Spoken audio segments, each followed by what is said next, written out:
Hello everyone and welcome back to the channel. Amar Talks NRL SuperCoach here to recap round 20. Roller coaster. That's the way I'll describe it, for at least my own team.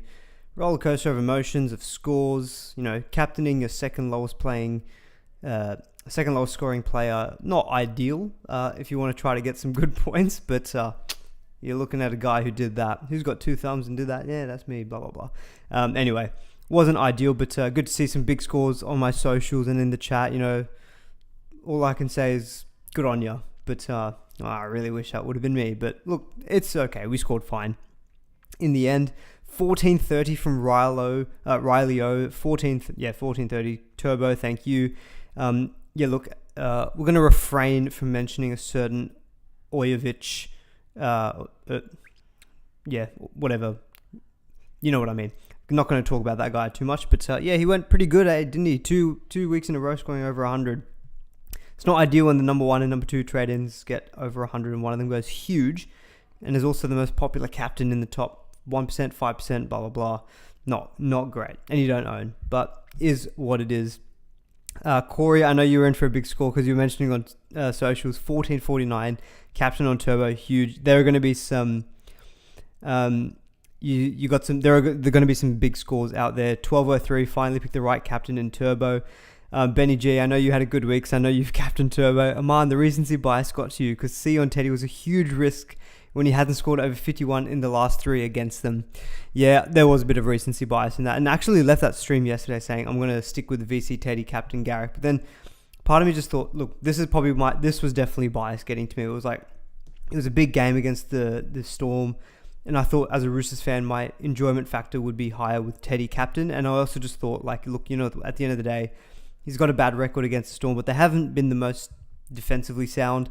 Teddy's been having such a good floor. Sometimes he scores 50, 60 without any attacking stats. I thought, worst case, he comes out with 60. It's okay. I can live with it.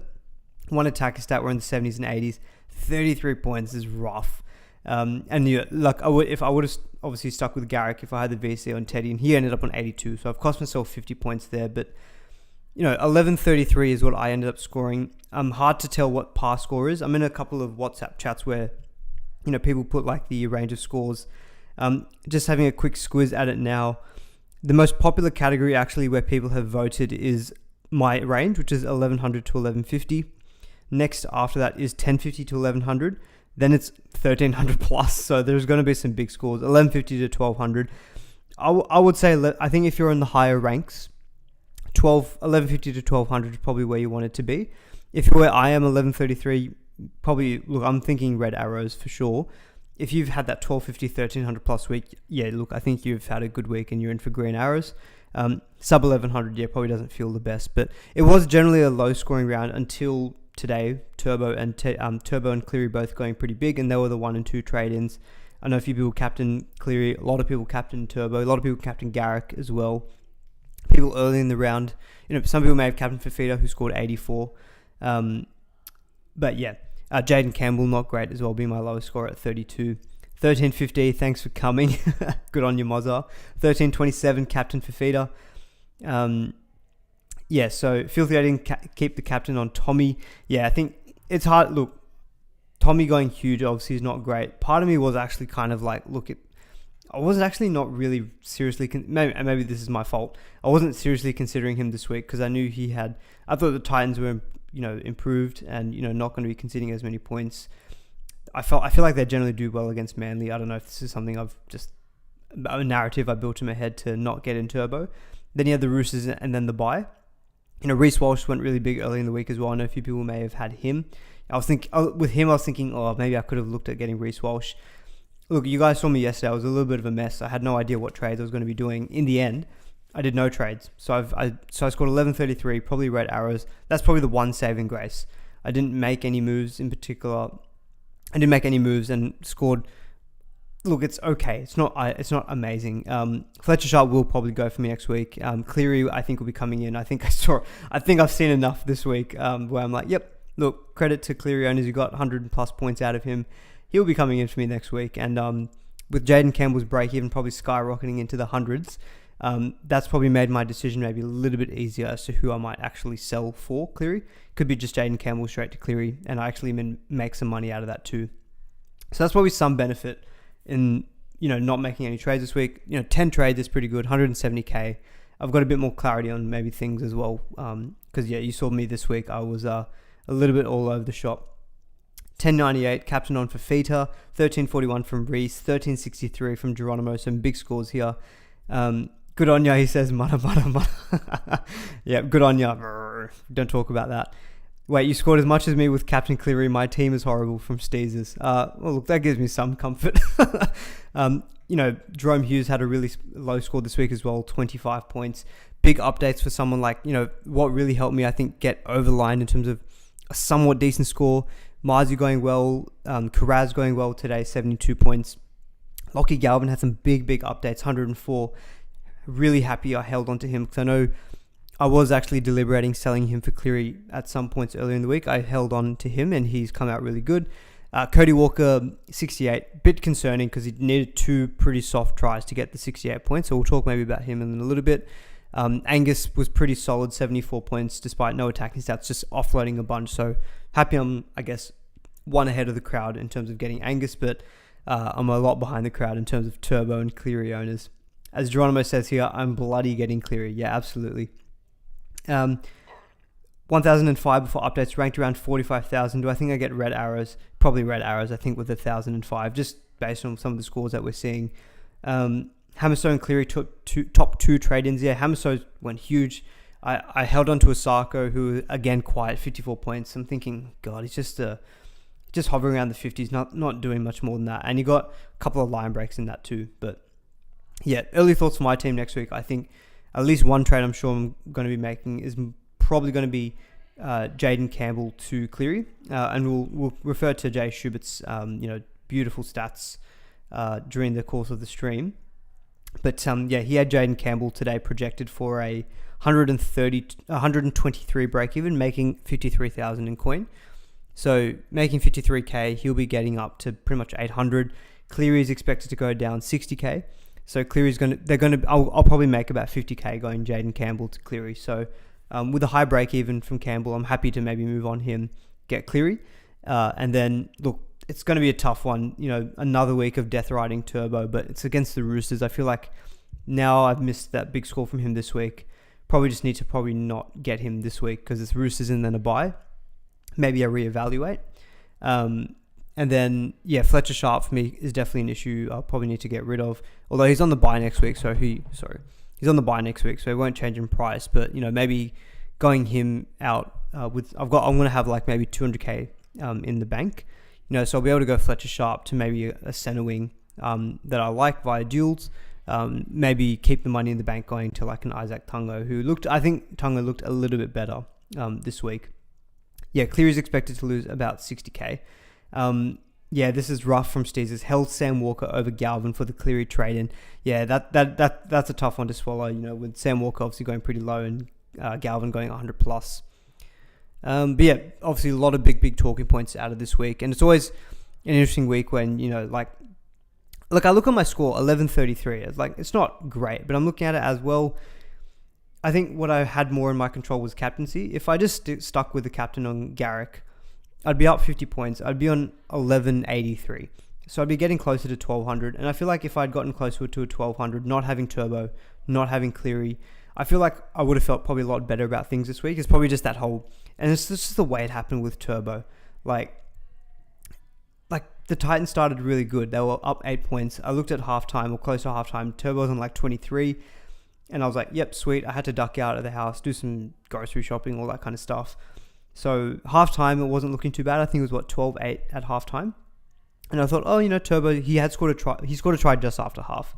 But before the halftime, I thought, oh, sweet. It's not looking too bad. Maybe Turbo just goes 70 points here, so I don't lose. I was expecting full well that Turbo was going to outscore Teddy.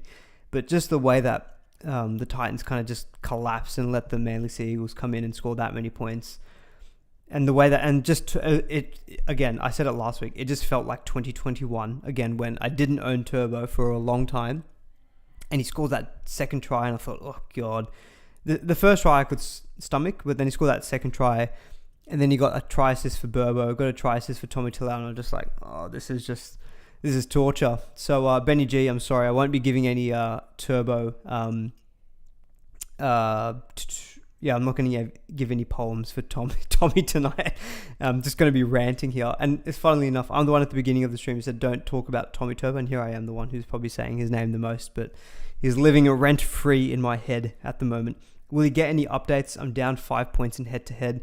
I'm not too sure. I feel like he probably got all the points that he was owed.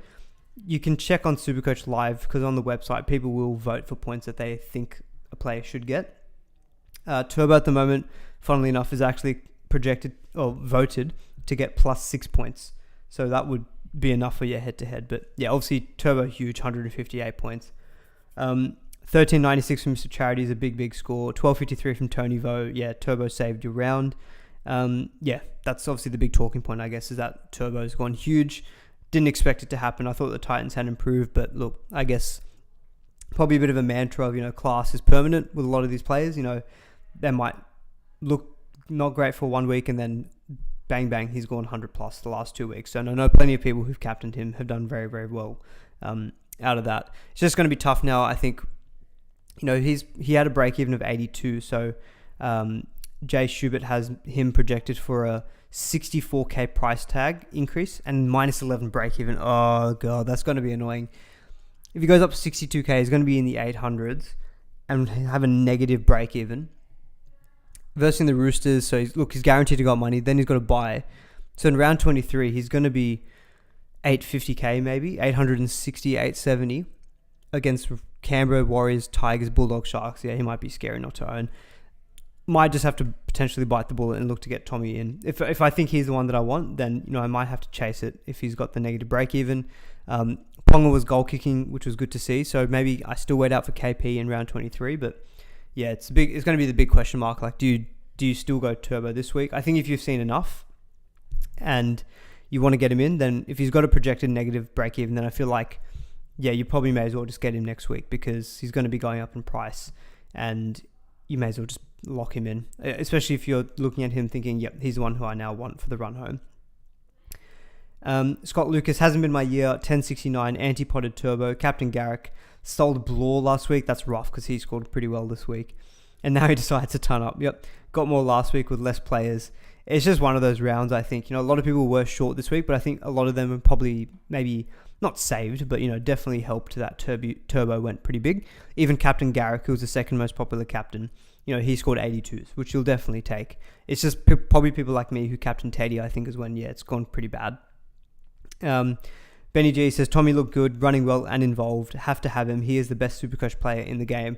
I'll admit, when Turbo is in that form, there's not many better players, I think. It's probably him, it was 2021. Him and Cleary are probably the ones, and they're the ones who both scored really well this week. So, yeah, look, I might have to potentially try to make some moves to, I might have to go Jaden. I probably won't be able to afford Jaden Campbell to Cleary and then I won't be able to get both of them next week. And Cleary will have 100 plus break even projected next week as well. But for my team, it will be, I think, easier to get him in because I need to make the trade out in the halves. Love your LD. Yep, like a man's hair, best in the business. Tom Trbojevic on form, my hair, best in the business. We love to see it. A couple other big scores from Manly, like Luke Brooks obviously being pretty big, and Garrick, I think most people would own. So probably not a lot to talk about on the Manly Sea Eagle side of things. I know a few people went Cherry Evans as a bit of a pod, bit of a quieter game for him, only 44s. It really felt like 2021. It was like, just get the ball to Tommy and he'll do the damage. On the Titan side of things, obviously Fafita was really good. Got a try assist, so ended up on 84 points. Jaden Campbell, a little bit underwhelming, only 32. So pretty quiet game. I think I've only had him for the last 2 weeks, but I feel like I've got enough trades where I'm happy to move him on if I have to. Got a good game against the Dolphins next week. But then after that, it does get tougher. Does have the Broncos, and then it's Sharks, Dragons, Roosters, Knights, Penrith. So I do feel like, look, I've made more than, I would have made 150k plus on Jaden Campbell. So I feel like it's probably fine to just move him to Cleary. He's got the Dragons next week and a really good run home. Looked good again today. Obviously got that winning field goal.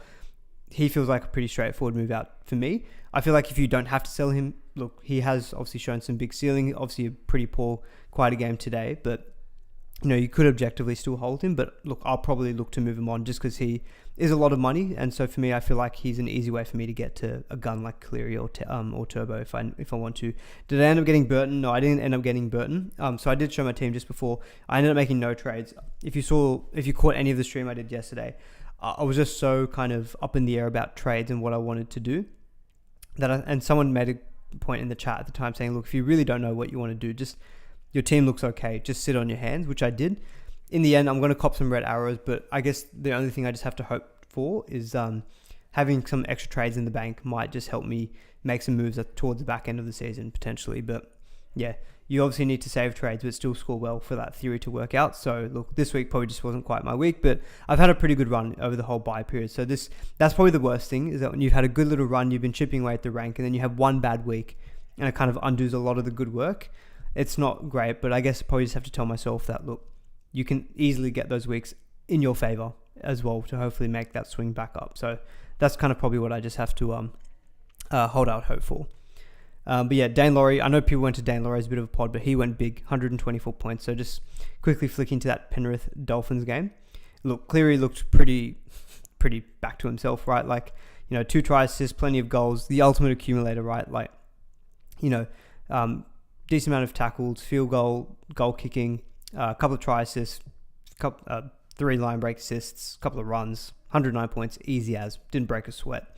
So I think Cleary will come in for me next week. I think that's pretty obvious. There was definitely consideration to get him this week. Congrats to people who did go on him. I know people did jump on him and captain him, and so obviously that worked out pretty well for them. Him scoring up over 100 plus. He's only going to go down 60k, and then he's going to have 109 break even. So even though his break even next week will still be over 100, look, it's the Dragons away, but then it's like the Knights not looking fantastic. You've got the Knights, Parramatta, Melbourne, Canberra, Rabbitohs, and then the Titans. I just feel like for this run home, you just probably need to get him in. And I'm looking at it as, I was always thinking, look, let me see how he goes for the week. He looked fine. I'm happy to trade him in. Thoughts on Tungo? Yeah, so that was one of my big considerations for this week was Isaac Tungo. We probably should quickly shout out Sunia Taruva. 96 points with only 1 try, but 3 line breaks. So, like, he's actually been a good pod if anyone has jumped. Like, he's really, really low owned. He's in 5% of teams, but he's had a season average of 59, plus a big score this week of 96. He'll be in the 500s. People could look at him as a bit of a pod, if you're still maybe not sure about Isaac Tungo. I think we saw some better signs out of Tungo. He's going to go down a little bit in price. He had a break even of 63. He had 1 try contribution, got the line break, a few tackle busts. Not probably anything too different, but I just feel like with Cleary on his side, things will improve for him. And he's sub 400k. So I'm still happy to go him potentially next week. If I do want to get rid of someone like Fletcher Sharp, I can move someone like a Ruben Garrick down to my fullback spot for the time being. So yeah, I'm personally okay, I think, to get Tungo in next week if I did want to. Aman, how are you in a public league? Surely you filled your 20 slots. I didn't actually join that many leagues, to be honest. I'm not really in that many. I'm not really a head-to-head player as well. I generally just look at my overall. So yeah, I'm pretty sure I'm in a public league, but yeah, 'tis what it is. But yep, Cleary is like Michael Jordan. Yeah, he's the GOAT. He's the greatest of all time of SuperCoach, arguably. Although Michael Jordan, I wouldn't say he's even arguably. I think he is the GOAT of basketball. I do like LeBron James, but I do think Michael Jordan is the GOAT. Can't believe blokes thought he should be in the New South Wales side. Nick, is that reference to Burton or Tungo or Cleary? I'm not too sure. But yeah, anyway, let me know who you're referring to. Cleary's going to take a few years off to play VFL and come back for a stint with the Tigers. I'm not sure about that. Tigers fans, I know you love to dream, but I wouldn't worry. I wouldn't really be banking on that. And yes, as that fat guy says, which is a great username, happy SuperCoach times now that Origin has finished. That is right.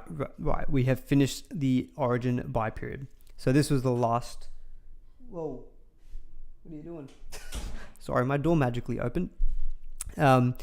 Yes, we have what was I going to say? Yeah, we're out of all the buy periods. All the mini buys are done. All the major buys are done. We're in the proper run home now.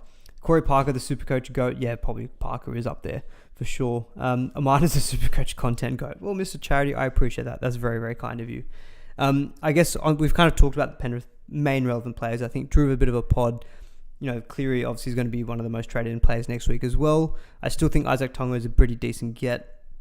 And we have to say, obviously, the game itself was really, really exciting. And none of the Origin players did back up. I know Dane Laurie, people were looking at him as a bit of a pod. I think shout out to Teddy on Twitter who said, I know you want to, just go get Dane Laurie. But it was because Dylan Edwards, his injury wasn't as bad as originally feared. And so I thought, well, it was a bit short term, so I won't get him. And yeah, of course, he goes out and bangs out 124 points. On the Dolphins side of things, so I know a few people, early in the stream did mention Hamiso. He is available at centre wing fullback. He's a low 600k, but, had a really good game again today. Scored a double, had a try assist in there. What's his season average? I'm pretty sure his season average is in the 60s. He's got a season average of 69. Like, he's done really well over the entire season. He started the season, really, really big, of course. I don't know, the draw is a bit tough. That's probably the only thing I don't love with Dolphins players as a Jermaine Osako owner. But yeah, what we're looking at is, Titans next week is fine. Then it's the Roosters, Warriors, Bulldogs, Melbourne, Broncos, Knights. To be fair, it's the Roosters, Bulldogs, and Melbourne now that you've passed the that Penrith game. I don't know. It's just draw-wise not great, but he is obviously a gun player. So I feel like if you're interested in him, you can slot him in at centre wing, and getting a fullback who plays in the centre is, definitely not a bad option. And I feel like his ownership is 9%, so he's pretty low owned. So it might be a nice little pod for people considering Dolphins players. Bostock, I think with Hamiso back, Bostock has come back as well with a couple of big scores. He scored 111 last week, another 90-point game. So, look, he will be in the low 500s. It's a tough run, so I don't know how many people will consider him, but he was really good at the beginning of the season. So I feel like, again, could maybe consider him as a bit of a point of difference. Jermaine Osako, I own him. Henry Gill is asking in the chat here, Dylan Lucas or Osako out for Cleary next week? I have to remind myself of what Dylan Lucas scored, to be honest, but 61. To be fair, Dylan Lucas, he's second row forward centre wing. The dual status is handy. The Knights do have a good run home from round 23. Osako doesn't, and Osako, he got a couple of line breaks in his 54 today. So we're looking at here, just 20 points in goals. He had net -2 in tackles. He had 5 tackles with missed 7. A couple of line breaks. It just feels to me at the moment with Bostock coming back in. I think it's played out this season. Apart from that one big game against the Cowboys where he scored 150, he had another game I think where he scored 110. He's just hitting more of these 40s, 50s, and 60s, and I think he's just not as favoured as he was last season. And so I own him. He's going to go into the 500Ks, which is annoying. But he could, I would probably be happier to get rid of him than I would Dylan Lucas. Dylan Lucas is second row forward centre wing. He's generally pretty solid for 55 to 60. I get that Osako's got a ceiling, but Lucas has got try scoring capabilities in him, and he's got a pretty good run home, but, Osako doesn't. So, I'd be pretty happy to just keep Dylan Lucas maybe and just get rid of Osako. Just giving us a view of the hair from the back. I did get a haircut today as well. I have to make sure I look fresh for you all, of course, because this is the moneymaker, apparently. Not my SuperCoach content, not my stats or anything. Apparently, it's all about the hair. Max Plath. I know a few people were looking at Max Plath. Maybe it's a bit of a sell. A couple of people did reach out to me. And apologies, guys. I wasn't able to get to as many questions this week. It's just been really busy. I should let you know as well. So I'll be doing the stream this week on Tuesday, but I'm actually going overseas for a couple of weeks from Thursday. So content will be a little bit more difficult to manage, but at least we've got through the major buy period. At least I've got you through the major buy period, hopefully. We'll be able to do a stream this week on Tuesday as per normal, but from Thursday I go overseas, and then it's just going to be tricky to do those kind of Tuesday streams, so I might have to just do shorter form stuff on Instagram or whatnot. So do follow me on Instagram. On that note though, Osako is absolutely due for some tries. He's been so lean this year for tries. this is the thing, Nick. I feel like, yes, he's due for tries, but I also just feel like they don't favour his side anymore as much as they did last year. And so I just think he's not going to get as many of those tries. But look, the way that things go, I'll probably sell him and he'll probably start scoring those tries. But yeah, like I think if you own a Sarko like myself and he's like your higher value centre wing that you can downgrade to like a Tungo to free up some money, even Jesse Arthurs, who I know a few people on Twitter like really hated that I suggested Jesse Arthurs, but he scored 45. He scored less than 10 points less than a Sarko and he costs 400k less or 350k less.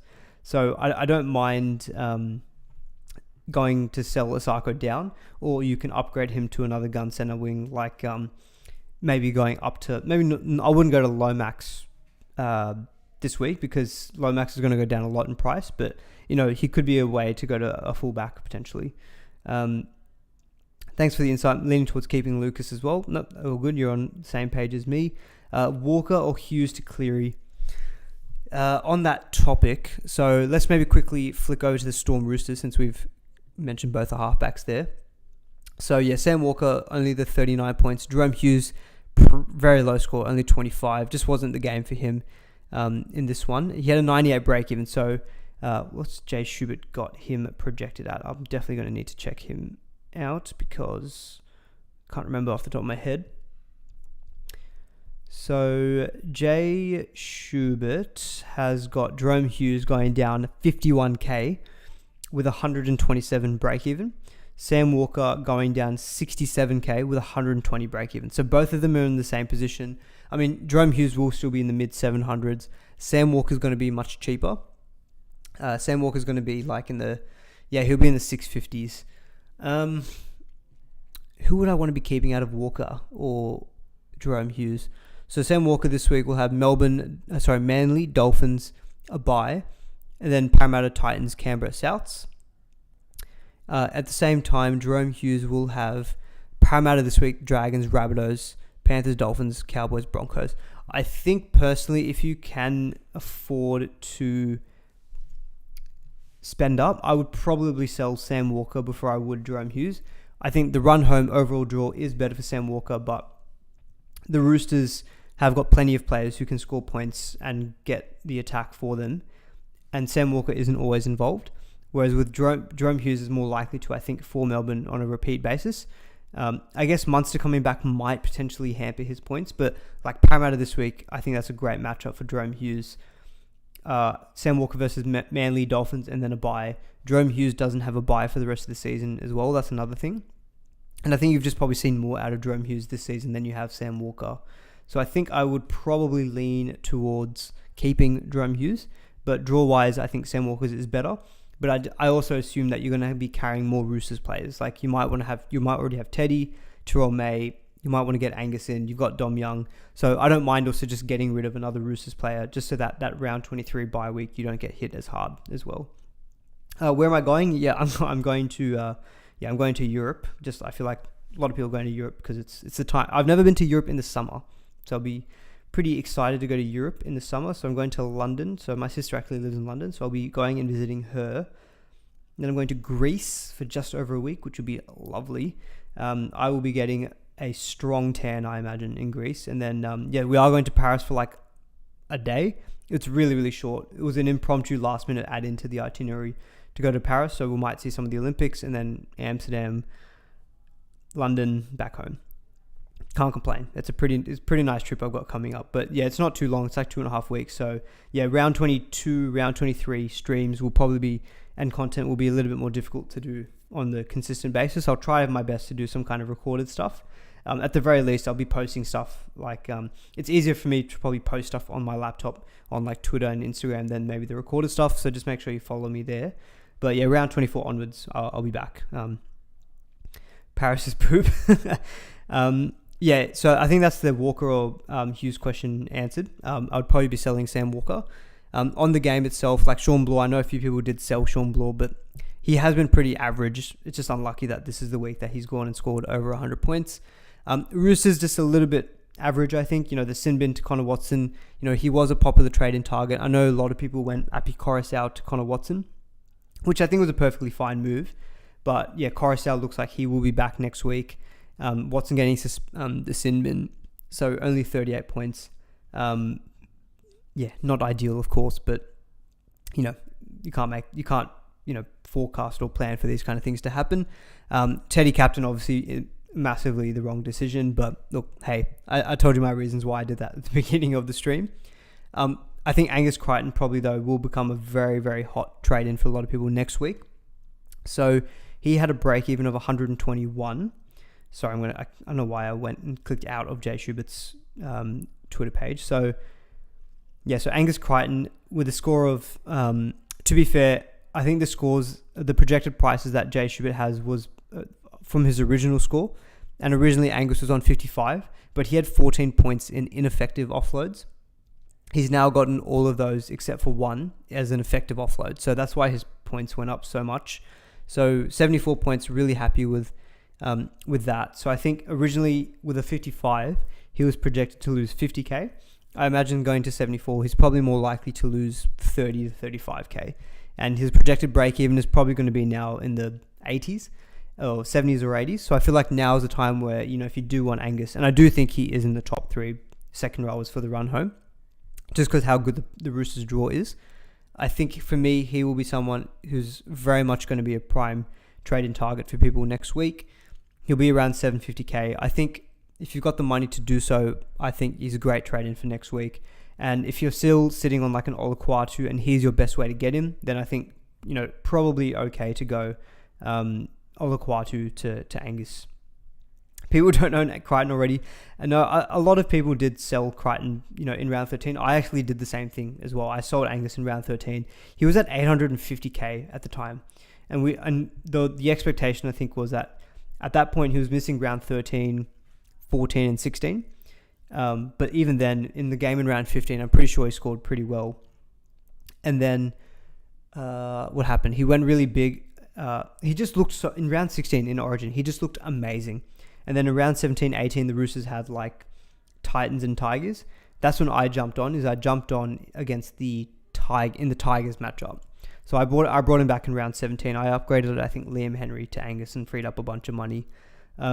What classifies as an effective offload? I believe what classifies as an effective offload is if the offload basically means that the player who's caught the ball, I think if they catch it successfully and if they also either pass it or the general action leads to more, I think it's more meters gained, or like at least getting over the advantage line of where the player offloaded. Because by doing the offload, you've created more meters gained for your team. I think that's my interpretation of it. And an ineffective offload could literally just be like you've palmed it off and then player catches the ball and then gets tackled straight away. Like it hasn't really been effective, but you did do an offload. It was just deemed ineffective. But yeah, Angus for me, easy trade in target. I think next week. Not going to talk about Dom Young. I think a lot of people own him already.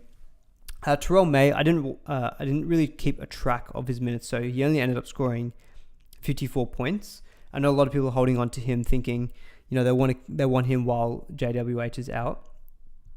So in this game, he played 46 minutes, which is probably a little bit on the lower end. I think you're probably expecting him to play more in the 50s, but he has played bigger minutes, I think, recently. So I think for me, I'm probably going to hold him until round 23. And then I'll probably reassess, and I might sell to a Fanul Blake, who did play the first game of the round and did score over 100 points. So a bit of a reminder for Fanul Blake.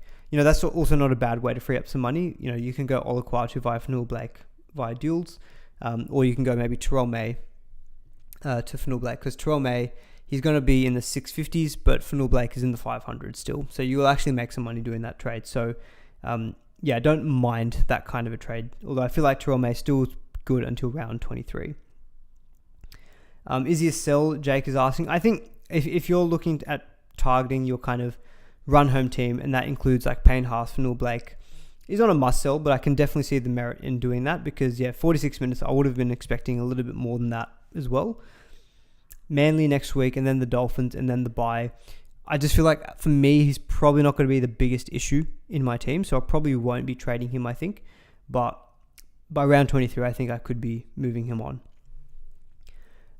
Let's quickly touch on the Knights Broncos game. So, a few relevant players here would be like Payne Haas, only 57 for Payne Haas. So, he's probably going to lose a little bit of money. I believe he had a break even in the 70. So I think he won't go down too much in price, but he'll pretty much remain steady. Pretty impressive overall by the Broncos. Reynolds back obviously means really good things for their team. Payne Haas also played. He played 59 minutes as well, so it wasn't even a minutes question. It was probably just more how the game went, which was, Broncos putting on a lot of points. You don't really need your middle forwards as much. Man, I got back from Greece a month ago. The gyros and Greek salads are amazing. Yeah, I cannot wait for Greek food. It's right up there for me in terms of favorite cuisines. I'm actually getting a little bit hungry thinking about it, but just some good old gyros, some souvlaki. I even love just what's the one that's it's cheese covered in honey. Oh, delicious! I love it. I'm a sucker for Greek food. How big a red will I see with 1087 Aman? Ranked top 300. Yeah, that's going to be a bit of a decent red, I imagine. Hamish, I think you're probably expecting to maybe be in the 600-700s, I'd say 800. I don't think you'll drop out of top 1,000, but yeah, I can see a pretty decent drop there, just because at that ranking there are a lot of people who own Turbo who would have captained him and done really, really well. Martin Vu asks the question, Walsh or Turbo for the run home? So yeah, that's obviously going to be a big question. Reece Walsh will be a big trading target for people next week as well. He's going to be going up a little bit in price. So what did Jay Schubert have him for? Because he updated it and he hasn't really changed too much in price. So Reece Walsh is going to go up 30, call it 40k with a break even of 75. So he'll be up at about 800k. Turbo is going to be a little bit probably more expensive than that. I mean, if you're trading in next week, I prefer getting in Walsh just because Turbo will have the Roosters and then a bye. Walsh has Bulldogs, which isn't great, but then he's got the Titans, Cowboys, Parramatta, Dolphins, Melbourne. It's a good run home. For me personally, I think if you are looking at trading in one of the two for the run home, probably more just a question of who I generally prefer Supercoach wise. I do prefer Turbo generally from a Supercoach point of view. He's got better base about him. He probably is more centric to Manly and then scoring points compared to the Broncos. I think Reece Walsh could sometimes take a backseat, and you could have an Ezra Mam have a big game or a Adam Reynolds.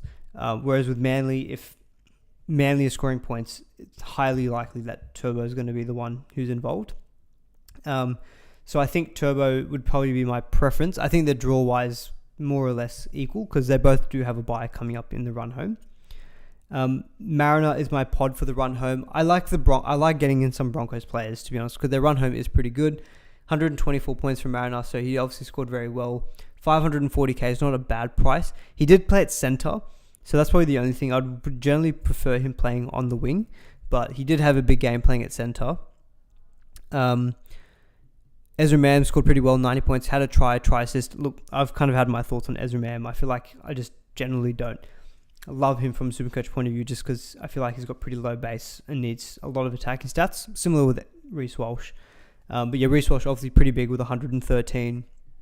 I guess the way I think about it with, between him and Turbo, he got 2 try assists and a try. To be fair, he had 4 try assists, 2 line breaks himself. He does need to do a lot to get his points, but guess what? He gets them. He does do a lot as well. I think Turbo scares me probably more than Walsh though, to be honest. I think we probably saw a little bit of today. I know Turbo did score a double and got 3 try assists, but 158 points. I feel like I've never seen Reece Walsh go that big, whereas Turbo, 158, we've seen that before from him. So yeah, for me, I think if you're looking at one, I think Turbo for me is the one I'd be leaning towards out of those two. So Hamish is asking though, do you think KP becomes a pod with everyone jumping on a Walsh/Turbo fullback pairing with Teddy? I mean, hopefully I've been clear in this and that I've kind of been waiting in my head for Ponga in round 23 because I feel like that last 5 from round 23 onwards is so good. He's got Tigers, Sharks, Rabbitohs, Titans, Dolphins. Maybe the Dolphins game I'm putting a little bit too much emphasis in. Maybe it's not that good, but he's got a lot of games at home, which I do like, and he's goal kicking. And he's just going to be better value. I think that's probably the other thing as well. And I know value doesn't really always matter at this point in the season. We're trying to get points, not value. But, KP, Jay Schubert's got him going down 104k with 113 break even. So he's going to be going down to 680k. Then he's going to have 100 plus break even against Penrith in round 22. So he could easily be 600k in round 23. I don't hate the play, to be honest, of and maybe this is something I should consider as well, because if you've got a few extra trades, you could get Reece Walsh now, get him until round 23, and then trade down to Ponga, get 200k. Play a little bit of roulette, because you would be buying Ponga, I think, at low 600s in round 23. So I like Ponga. I think he will be a bit of a pod, because at the moment he's only owned by 4%, and no one's probably going to be trading him in the next 2 weeks when he's got a high break even, got a bye next week, and then he's going to be versing Penrith. But yeah, as Nick says, I think the smart move would have been people who got Turbo last week or this week even, because now Turbo's going up in price. You can just ride Turbo, or if you're desperate, you can cash in Tommy at probably 800k and go down to Ponga and free up like 200k. That's probably the best situation people could be finding themselves in, I think. But I'm not in that situation. Don't own a gun fullback at the moment. But bit of a reminder, Walsh and Turbo going 100 plus. Yeah, this is why generally we do try to make sure we have 2 gun fullbacks. I think I fell into a little bit of a trap where, because so many of them were away during the Origin period, we kind of didn't really need a good second one. It's another reason why this week I was kind of like, yeah, I'll just keep Fletcher sharp. I've got enough other good players. And yeah, that kind of bit me in the backside. But yeah, I do like Ponga in round 23. A lot of the Knights players will be on the bye. Marzu, obviously, really happy at least that he scored the try and got 76. So happy enough with him as a bit of a run home option. Very quickly jumping back to the Broncos. I mentioned Jesse Arthurs during the week. He scored 45 points. He's going to be around the same price. If you're looking for a downgrade in centre, he's probably the best one. Like pure downgrade. Because his season average with Reynolds, excluding this game, was 52. Without it, was like 27. We saw the draw and the run home was pretty good. Like someone like me, for example, if I skipped Cleary this week, what I could do, I could go with Sarko down to Jesse Arthurs, free up like almost probably more than 300k. I've already got 170k in the bank. I could do that and go Fletcher Sharp up to Turbo if I was desperate, and then I would get Cleary in the week after. Having a boost would be handy to do this, but yeah, so something like that. I don't mind Arthurs for that particular type of trade, if you're trying to make some money, because I think he'll be pumping out like 40, 45s. You probably don't need to play him at all really during the season, but Broncos have got a good enough run and they're a good enough attacking team that I feel like if you had to play him at a pinch, he should be okay for you. Probably that's it on that game. I guess we might go for another 15, 20 minutes. So we'll jump quickly to the Rabbitohs Tigers game. Condolences. I know a lot of people did sell Damien Cook this week because he had a high break even and he's the one who turned out to be goal kicking. So 28 points in goals. I feel like, that's unlucky for people who've sold Damien Cook. But, people who are maybe still looking for a hooker, the fact that he's goal kicking and doesn't have a bye for the rest of the season versus the Tigers again later on in the year could actually be a nice little option now. Kolomatangi, just solid as they come. Probably haven't really given him enough credit, but like since his move to the middle, just been so good. Like he's pretty 78, 90, like 133, 52, 78, 97, 80, 74, and then 80 again. I feel like I need to probably take some bias out, because if I looked at those scores and saw Fafita scoring that, I would have been like, yep, that's just what Fafita does. If I saw Angus scoring that, I would have been like, yep, that's just what Angus does. I think if you've got Kolomatangi, you'd be laughing, because I feel like he's still really low owned. He's only in 10% of teams, which is pretty good ownership, and he's going to be cheaper than Angus, so doesn't have a buy for the rest of the season, just rock solid. I feel like he's a good option for people if they are shopping for a second rower. Let's say if you are, what was I looking at? What was I going to say? If you're sitting on Olukwatu, but maybe you already have Angus and you are looking for a back rower for some depth, I think Kolomatangi is probably another great option to consider. Alex Johnson scored a double, so 74. I know a few people were looking at him. If you've jumped on him, congrats, because he's got another decent score this week. Next week, I don't think is as easy of a matchup. He's going to be versing the Raiders and then the Sharks. Then Melbourne. So the next three probably not as good, but then you've got West Tigers again in round 24. So people might want to still consider AJ as a bit of a downgrade. Apart from that, probably not much more relevance. I guess Cody Walker, look, he was pretty quiet. He did score 2 tries to get his 68 points. I was this week kind of looking at him, Dillbags, or Galvin as a potential trade out for Cleary. As that fat guy mentioned earlier in the stream, and I also mentioned it at the beginning, I will probably end up doing, I think, Jaden Campbell straight to Cleary. So I'll probably just keep Cody Walker because he's got the Tigers again in the next few weeks. I don't have to play him every week. I can just purely play him on matchup. He'll be good depth for me. So I think I'm probably just going to be sticking with him. It's probably similar with Galvin. Easy to say after Galvin's just gone and scored 104 points. But, you know, he scored another try. He's just got really good base. Like, a try and a try assist, and he's gone 104 points. Like, 20 points in offloads, 19 points in tackles, 20 points in runs. Like, he's just got a really good floor. And the Tigers do have a good draw themselves. So, they've got Warriors, Cowboys, Knights, Rabbitohs, Manly, Para. Like, pretty decent run. I think I'll just be keeping Galvin indefinitely now for the time being. I just don't feel like I need to sell him. And, yeah, he could, like, my halfbacks this week will be Cleary and then a backup of Cody Walker or Dillbags. And then 5'8", probably will just be Galvin. I might just keep Galvin as a play in my team every week because the draw is good. Talon De Silva is really good for the Tigers, but I don't think people are going to be considering him. Looks like Coruscant is going to be back next week against the Warriors.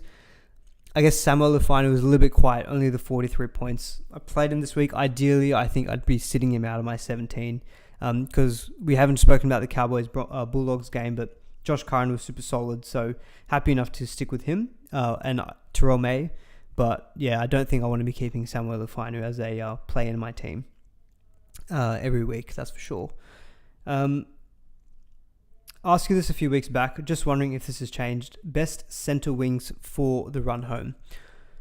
So I think run home wise, look, Dom Young is still there for me 100%, just because the Roosters have got such a good run. Garrick is in there for sure. Another decent score this week of 82. I think Karaz is in there for me because Bulldogs have got a pretty soft run for the rest of the season. Scored 72 this week. So those three are definitely in there. Those three I think you lock in. The fourth, like Val Holmes is a bit quiet again today. Like I might quickly jump to that game now actually since we're touching on them a little bit. But like Val Holmes still has, just eye test wise, not passing it for me. For only the 46 points. I don't know if Val with a tough run home will make it for me in the my best center wings. Just give me a second. I'm going to open up my best center wing draw graphic. So I think Marzu would probably... So I'm looking at average difficulty per game. So the West Tigers are actually number 1 for the run home. Then Penrith. So I probably wouldn't put Tungo in there just yet. But then it's Roosters. To be fair, I think people might want to maybe look at someone like Joey Manu.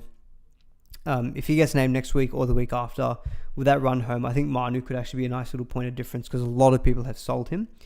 Then you've got the Broncos, Sharks, Knights, Warriors as the remaining teams in terms of draw difficulty. So someone from the Broncos potentially. Lomax has got a really good run pretty much from round 24 or 25. I think round 24 Lomax has got a good run. So I think I wouldn't mind having Lomax in there. Off the top of my head, Garrick, Dom Young, Karaz, and then your fourth can probably be someone like a bit of a pod from the Sharks, maybe like a Mulatalo or maybe like a Jesse Ramian, who will actually all be back next week as well. And of course, they've got a really good run for the run home. Or it could be someone like a Greg Marzu, because after from round 23 onwards, he's got a really good draw himself. I'm just going to quickly look at my own centers if there's anyone I'm missing.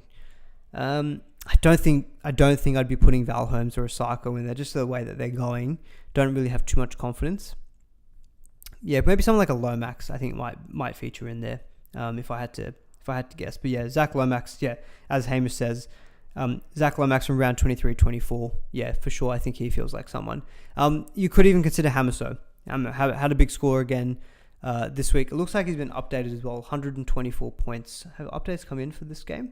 Let's have a quick look-see. No, he was always on 124, I think, wasn't it? Ignore me. I don't think there hasn't been any updates on that game. But yeah, very quickly on the Cowboys Bulldogs. So yeah, spoken a little bit about Val. I think I'm just going to be keeping him just because of low trades. He's still goal kicking for a good Cowboys team who, on their day, can score points. Just wasn't really his day today. Carraz, I think, super solid. Scored a try without a line break. 72 points. Pretty much shows he's got a floor of like 45 to 50. So I think you can definitely just rely on him as a run-home keeper in your center wing. Curran, really good. Scored a try, but 76, the work rate was there. With Matt Burton, pretty solid. Like, I was very keen on Matt Burton this week. I think in the end, if I had done my moves of Burton in and Tungo in for Isako and Matt Burton, or for Isako and Fletcher Sharp, I would have probably only gained about 30 points on the trade because I would have sat out Samuel Lufanu, who scored 43. So I would have gained 30 points, which is, it's better than nothing, of course. Brian Toto is actually not a bad shout from Asher. Yeah, I probably should have mentioned Toto. So probably just because I forgot that he didn't play this week. But yeah, because Penrith do have a really good run home, Toto probably would feature in my top 5. I think just the way that Penrith's draw looks at. But yeah, Toto's definitely a good shout as well. Not many big scores out of the Bulldogs apart from those top 3, so probably not too much relevance. I know someone on Twitter mentioned, can you mention Reid Marnie's game? Yeah, 21 points, 29 tackles and missed 6. Had another error and that was it. Did nothing else for the game. So yeah, not ideal for people who maybe jumped on Reid Marnie as a bit of an option at hooker. Cowboys as well, feels hard to invest just because they've got a really tough run home. So Bulldogs I still like to target because they've got no more buys. Cowboys do have a tough run. I mean, Lukey did score a double, but I feel like probably not many people are going to be looking there. So probably just move on, I think, from this particular game. Very quickly, we'll talk about the Raiders and Warriors, and then we'll probably take a few more questions, and then we'll probably wrap things up. So I didn't watch this game in full, so apologies if anything I say is misspoken. But Fanua Blake and Barnett both scoring a try obviously helped their scores quite a bit. If you take those out though, like Fanua Blake without the line break, take out 27 points, he would have still had a really big score. So 29 points just in runs and then 31 in tackles. So we're looking at almost 60 in base power. Similar with Barnett. I mean, Barnett just feels way too expensive now. 97 points at a break-in of 31. He's going to be over 800k. I just don't feel like you can pay that much money for him. Whereas with Fanua Blake, he's only going to go up to about the 580s. Yeah, I don't mind people going Terrell May to Fanua Blake just to lock him in as a gun front row because Terrell May's minutes probably not quite what you wanted to see, only playing the 46. In comparison, Fanua Blake, let me have a quick check. He played 68 minutes, so really, really big minutes from him this game. So I think that's more what you'd probably want to be seeing. Fanua Blake did have a bit of a lean run, but I think the Warriors actually have got a pretty good run home as well in terms of matchups. So they've got the Tigers next week. So, Fanua Blake could easily score another try, go again pretty big. Then it's Parramatta, Dolphins, Manly, and then Bulldog Sharks. They do have the bye in round 27. That's the only thing you just need to be wary of. But yeah, I'm maybe looking at potentially Fanua Blake for my team next week as well. Although I probably have got bigger priorities getting rid of Fletcher Sharp and probably getting Cleary. But I do think Fanua Blake is a really solid trade in next week because he's just at a really good price as well. That's probably the biggest benefit with him. Tuivasa-Sheck was good. Scored a try, so the 85 points from him. I know a few people have got Wade Egan out there, pretty good with 82. Is Munster expected back soon? I believe Munster's expected back like round 21 or 22. But he could still continue to just get rested because the Storm are still winning games even without him. So, apparently it was round 21, 22, but we're not 100% sure about that at this point in time.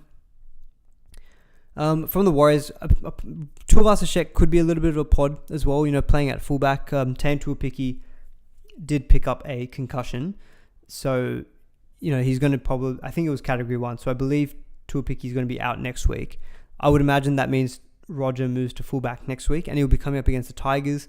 He's going to be sub 500k as well. So, not a bad price. He could just be a good cheap option to consider.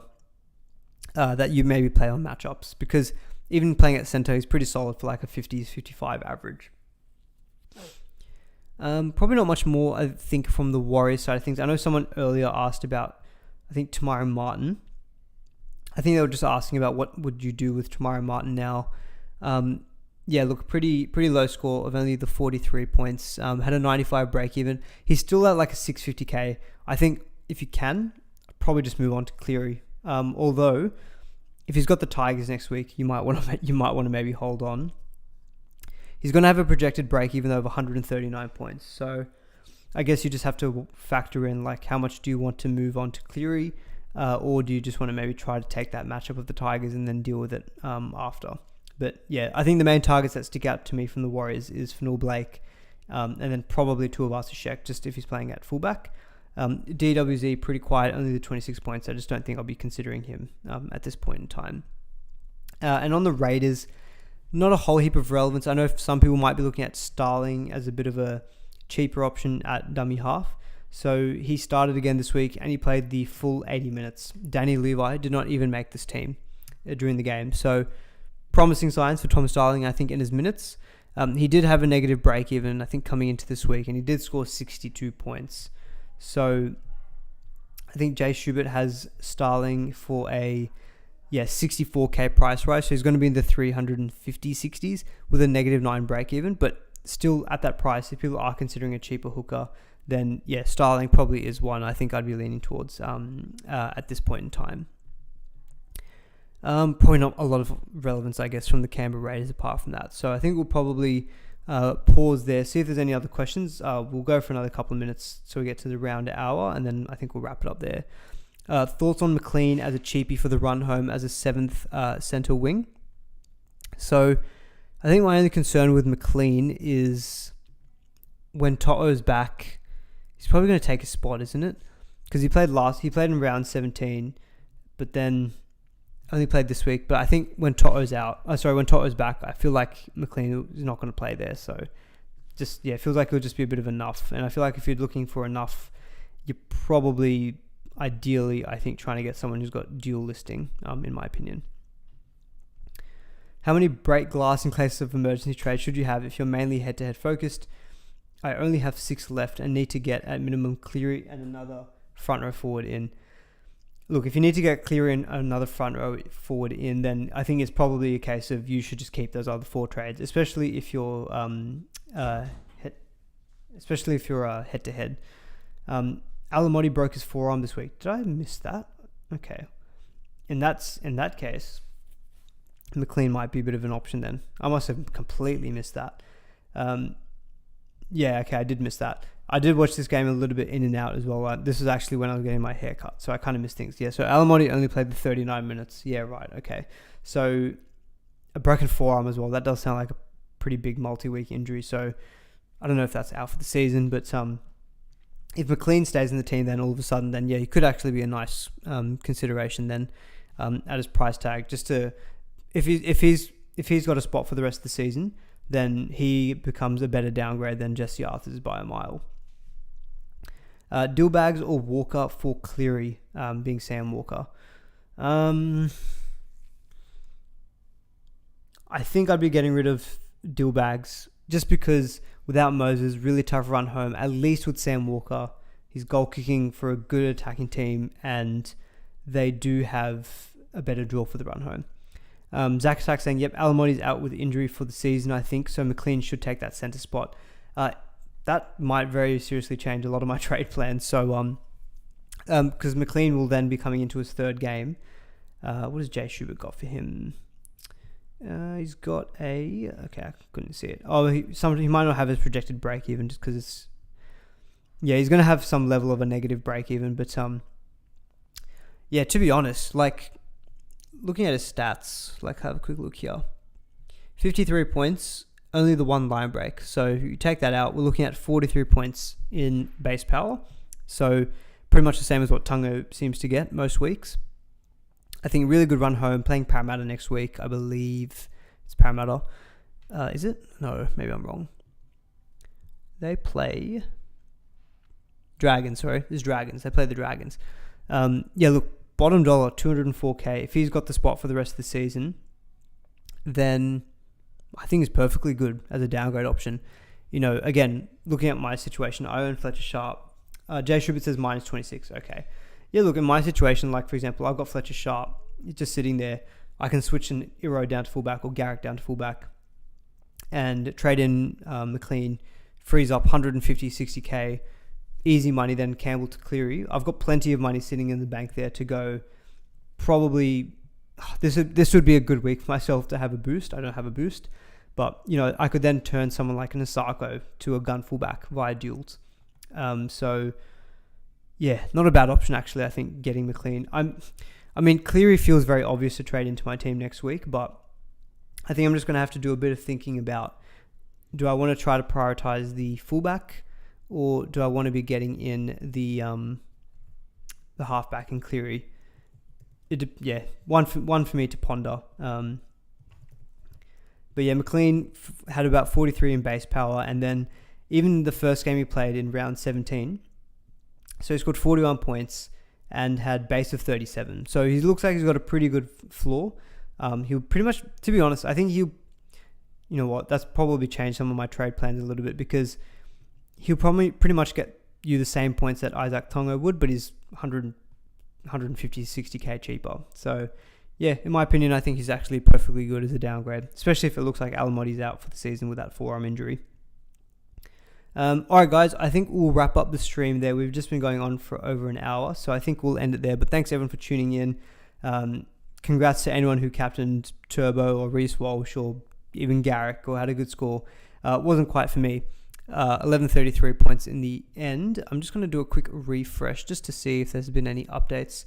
No updates at this point in time. So looks like it's 1133 for me, which I think, look, I'm in a few leagues where there's some big scores going around. Like, I've seen some 1300s, but looking at some other scores, I'm probably feeling not as bad now after doing this stream. But yeah, at the end of the day, could have been better this week. But look, plenty of trades. Hopefully we'll make some big moves. But thanks everyone for tuning in. We'll catch you all on Tuesday. Otherwise, have a good rest of your Sunday evening. Cheers and good night.